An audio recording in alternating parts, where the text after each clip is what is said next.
போன வீடியோல லெனின் பிளக்கனோவோட எப்படி முரண்பட்டாரு அப்படிங்கறத பார்த்தோம். இந்த வீடியோல பிளக்கனோவால யார் கூட எல்லாம் முரண்பட்டாரு அப்படிங்கறத பார்ப்போம். என்னது பிளக்கனோவால முரண்பட்டாரா? அவர் என்ன லெனின்ட்ட ஒம்புழுக்கிறதுன்னு ஆழம் சுட்டாரா? இல்ல நான் சும்மா விளையாட்டுக்கு சொன்னேன். பிளக்கனோவால ரஷ்யாவில் நடந்த நல்ல காரியம் என்ன அப்படின்னா, அறிவார்ந்தவர்கள் மத்தியிலையும் படித்தவர்கள் மத்தியிலும் அவரு மார்க்சியத்தை ஃபேஷனபிள் ஆக்கிட்டாரு. அதனால எல்லாருமே மார்க்சியத்தை படிக்க ஆரம்பிச்சாங்க. இதனால ஒரு கெட்டதும் நடந்தது. எல்லாரும் படிச்சா நல்லதுன்னா அதுல என்ன கெட்டது வந்திருக்கு போகுது? எப்பா பறந்துபட்டு எல்லாருமே படிக்கிறாங்கன்றது நல்லதுதான். ஆனா எல்லாரும் சொல்லும் போது யாரெல்லாம் அதுல உள்ள வருவாங்க அப்படின்னா, ஆளும் வர்க்கத்துக்கு பேசுறதையே என்னவோ உழைக்கும் வர்க்கத்துக்கு பேசுற மாதிரி நேக்கா உருட்டி விடுற தரப்பு அதுல உள்ள வந்துடும் இல்லையா? ஆதிக்கத்துக்கு எதிரான கருத்தையே ஆதிக்கத்துக்கு ஆதரவான கருத்து அப்படிங்கிற மாதிரி பூசி மூழ்கி உருட்டி விடுவாங்களே. எனக்கு பல முகங்கள் வந்து போகுது, நீங்க ஆரம்பிங்க. அந்த மாதிரி கும்பல்லே ரெண்டு முக்கியமான வகைகள் இருந்தது. முதல் வகை என்ன அப்படின்னா லீகல் மார்க்சிஸ்ட். லீகல் மார்க்சிஸ்டா? பேரே வினோதமா இருக்குது.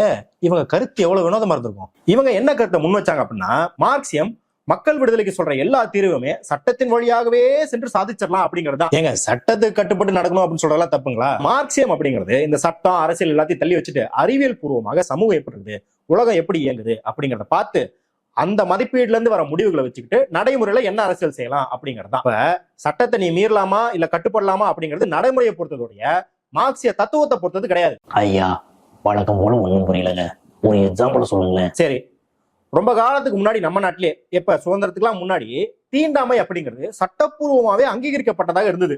அப்ப அந்த சட்டத்துக்கு உட்பட்டு நடக்கிறதா கரெக்டா? இந்த கால செட் சொல்லுவாரு, சட்டத்தை பத்தி எங்களுக்கே சொல்லி தெரியா, சட்டத்தை எப்படி மதிக்கணும்னு தெரியும், அதை எப்போ தூக்கி போட்டு எரிக்கணும்னு எங்களுக்கு தெரியும். ஆனா இதே கிரிட்டேரியா வச்சுக்கிட்டு இன்னைக்கு தீண்டாமைக்கு எதிரான சட்டத்தை மீறவனே இதே மாதிரி வியாக்கியானம் சொல்லுவானே. சரியான கேள்வியை தான் கேட்டேன். இப்ப நான் உனக்கு ஒரு சினாரியாவும் 3 ஆப்ஷனும் தரேன். அது எந்த அடிப்படையில இந்த ஆப்ஷன்ல ஏதாவது ஒண்ணு சூஸ் பண்ணணும் அப்படின்னு நீ சொல்லணும். இப்ப சினாரியோ என்ன அப்படின்னா, தொழிலாளர்கள் அவங்க கோரிக்கையை வச்சு ஒரு போராட்டத்தை அறிவிக்கிறாங்க. இப்ப அரசு அந்த போராட்டத்தை தடுத்து நிறுத்தணும் அப்படின்னு சொல்லி இங்க கலவரம் வரப்போகுது அப்படின்னு அறிவிச்சு அங்க ஒரு ஒடுக்குமுறைக்கான சட்டம் ஊரடங்கு உத்தரவு மாதிரி ஒண்ணு போடுது. ஏங்க இந்த நம்பூர்ல அடிக்கடி 144 ஒண்ணு போட்டு விடுவாங்க, அந்த மாதிரியா? கரெக்ட். கலவரமே நடக்காத இடத்துல பீஸ்ஃபுல்லா ப்ரொடெஸ்ட் நடக்கிற இடத்துலயும் இந்த மாதிரி செய்யும் போது ஒரு 3 ஆப்ஷன் இருக்குது. முதல் ஆப்ஷன், சரி சட்டம் இப்படி சொல்லிடுச்சு அதனால நம்ம போராட்டம் பண்ண முடியாது அப்படின்னு சொல்லிட்டு பின் வாங்கிட்டு வேற ஏதாவது வழியை ட்ரை பண்றது. ரெண்டாவது ஆப்ஷன், போராட்டத்தை நடத்திக்கிட்டே நீதிமன்றத்துக்கு போய் இந்த போராட்டம் நியாயமானதான், இந்த ஒடுக்குமுறை அறிவிச்சிருக்காங்க இல்லையா அதுதான் சட்டத்துக்கு புறமானது அப்படின்னு வாதிடுறது. மூணாவது ஆப்ஷன், சட்டம் போட்டா என்ன போடலாம் என்ன நாங்க போராட்டதான் செய்வோம் அப்படின்னு சொல்லி முன்னேறி போறது. இப்ப இந்த 3 ஆப்ஷன்ல எந்த ஆப்ஷன் எப்ப சூஸ் பண்ணுவாங்க? என்னங்க சினாரியோங்கிறீங்க ஆப்ஷனுங்கிறீங்க. ஒன்னு சட்டத்தை மீறதாக இருக்குது, இன்னொன்னு சட்டத்தை மதிக்கிறதாக இருக்குது, இன்னொன்னு சட்டத்தை கூடிய மல்லு கட்டுறதாக இருக்குது. எதை வச்சு ஒரு முடிவு வருது அப்படின்னு குழப்பமா இருக்குது. கரெக்டா ட்ராக்ல வர. இந்த குழப்பத்துக்கான காரணம் என்ன அப்படின்னா, நீ ரெஃபரன்ஸாக சட்டத்தை வைக்கிற, ஆனா ரெஃபரன்ஸாக நம்ம என்ன வைக்கணும்னா மக்களை. இன்னும் குறிப்பாக சொல்லணும்னா மக்கள் நலனுக்கான அரசியலுக்காக மக்களை அமைப்பாக்குவது, அந்த அமைப்பின் வழியே அவங்களை புரட்சிக்கிற பாதையில செலுத்துவது, இதன் வழியே ஆளும் வர்க்கத்தை பின்னுக்கு தள்ளுவது, இதுதான் நம்மளுக்கு ரெஃபரன்ஸ். அப்ப எந்த நடவடிக்கையும் நெட் ரிசல்ட்டாக இதுல கெயின் பண்றமா லாஸ் பண்றமா அப்படிங்கறதா நம்மளுக்கு ரெஃபரன்ஸ். அப்படி இருக்கும்போது உங்களோட மக்கள் பலம் எவ்வளவு அப்படிங்கறத வச்சுதான் இந்த 3 ஆப்ஷன்ல எந்த ஆப்ஷன் சூஸ் பண்ணுவீங்க. ஃபார் எக்ஸாம்பிள், இப்பதான் நீங்க புரட்சிகர செயல்பட ஆரம்பிச்சிருக்கீங்க, இன்னும் மக்களை எல்லாம் பெருசா அணி திரட்டல அப்படின்னு இருக்கும்போது உங்களுக்கு சட்டத்தை எதிர்கொள்ற பலம் இருக்காது. அப்ப போய் நீங்க சட்டத்தை மீறினீங்க அப்படின்னா நீங்க எந்த மக்களுக்காக பாடுபடுறீங்களோ அந்த மக்களையே சட்டத்தை கொண்டு அரசு ஒடுக்கிறோம். அப்படிங்கிற பட்சத்துல இது வரைக்கும் நீங்க செஞ்ச புரட்சிகர நடவடிக்கைகள்லாம் வீணாக்கப்படும். அதுக்கப்புறம் நீங்க செய்ய போற புரட்சிகர செயல்பாடுகளும் பல வருஷங்கள் பின்னுக்கு தள்ளப்படும். அப்ப அந்த மாதிரி சினாரியோல நீங்க என்ன பண்ணுவீங்க?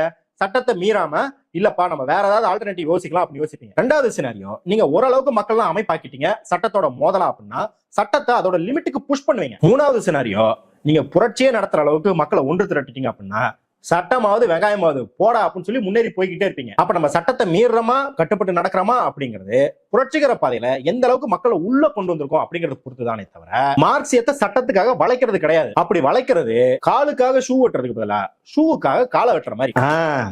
இவ்வளவு விளக்குறீங்களே, எங்க ஜிவி பிரகாஷ் அண்ணா ஜல்லிக்கட்டு போராட்டத்தப்ப ஒரே வரல சொல்லிட்டாரு, சட்டத்துக்காக மக்களா மக்களுக்காக சட்டமா? எல்லாத்துக்கும் டக்கு டக்குன்னு ரெஃபரன்ஸ் வச்சிருக்கியப்பா. நான் ரெஃபரன்ஸ் போறதெல்லாம் இருக்கட்டும், 2 வகை அப்படின்னு சொல்லி லீகல் மார்க்சிஸ்ட் சொல்லிருக்கீங்க, அடுத்த வகை என்ன அப்படின்றதையும் சொல்லிருங்க. எப்பவுமே மக்களுக்கு ஆதரவாக மக்கள் நலனுக்காக ஒரு செயலை செய்யும் போது இல்ல ஒரு சீர்திருத்தத்தை அறிமுகப்படுத்தும் போது 2 வகையான வாதத்தை ஆளும் வர்க்கத்துக்கு சார்பானவங்க எடுத்துட்டு வருவாங்க. ஒன்னு சட்டவாதம், இன்னொன்னு பொருளியல் வாதம். நீ யோசிச்சு பாரு, அமெரிக்கால கற்பர்களை அடிமையா வச்சிருக்கிறத அழிக்கணும் அப்படின்னு சட்டம் கொண்டு வந்த போதும் சரி, பிரிட்டன்ல ஃபேக்டரியில குழந்தை தொழிலாளிகளை அழிக்கணும் அப்படின்னு சொன்ன போதும் சரி, இந்த 2 வாதத்தையும் கொண்டு வந்தாங்க. ஃபர்ஸ்ட் அந்த முதலாளிகள் பண்ணையாளர்களோட உரிமையில நீங்க கைய வைக்கிறீங்க அப்படின்னு வாதாடினாங்க. அது இல்ல அப்படின்னு ப்ரூவ் பண்ணிட்டானே, ஆமா சட்டத்தின்படி இதெல்லாம் ஒழிச்சிடலாம், ஆனா இது பிசினஸ் அடி வாங்கும், நீங்க குழந்தை தொழிலாளர்களை ஒழிச்சிட்டீங்க அப்படின்னா லண்டன்ல இருக்கிற ஃபேக்டரிங்க எல்லாம் போட்டியில பிரான்ஸ் கிட்ட ஜெர்மனி கிட்ட தோத்து போயிடும். இந்த மாதிரி வாதத்தெல்லாம் வைப்பாங்க. ஆனா ஆமாங்க, இந்த ஸ்டெர்லைட் போராட்டத்துல இருந்து பல போராட்டத்துக்கு இந்த over night legal expert, over night economist சொன்ன விளக்கங்கள்லாம் என் கண்ணு முன்னாடி அப்படியே வந்து போகுது. ஆனா இவங்க எல்லாம் வெளிப்படையாகவே ஆளும் வர்க்கத்துக்கு செயல்பட்டவங்க.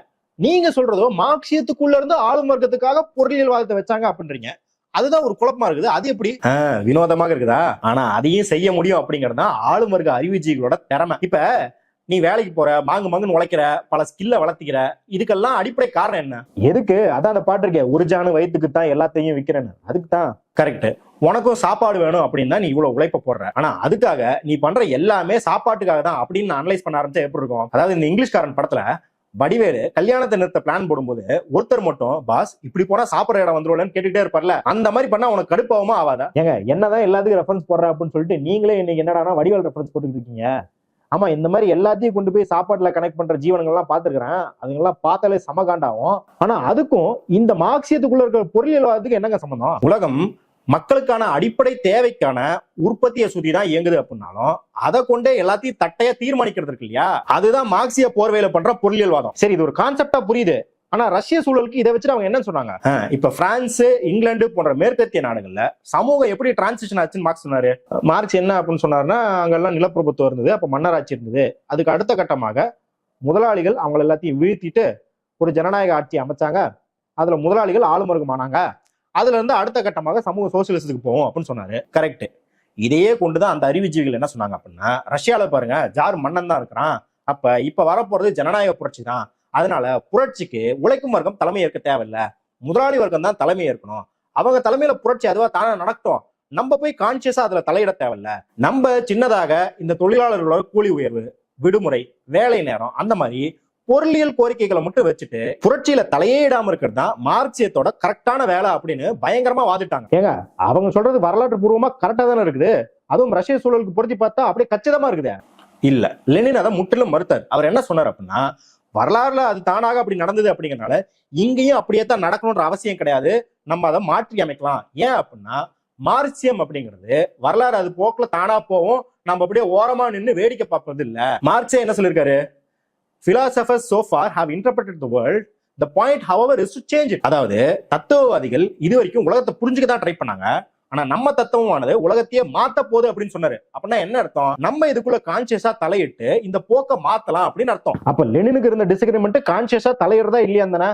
அப்ப கான்சியஸா தலையிடுறது அப்படின்னாலும் இவரு உள்ள போய் முதலாளிகளுக்கு தானே ஆதரவு தெரிவிச்சிருக்கணும், ஏன் உழைக்கும் வர்க்கத்தை தலைமையாக்கணும்னு சொல்றாரு? நல்ல கேள்வி. லெனின் ஏன் நம்ம கான்சியஸா தலையிடும் போதும் முதலாளிகளை ஆதரிக்காம உழைக்கும் வர்க்கத்தை தான் தலைமையாக்கணும் அப்படின்னு சொன்னார்னா, இப்போ ஒருவேளை முதலாளிகள் தலைமையில புரட்சி நடக்குன்னு வச்சுப்போம்.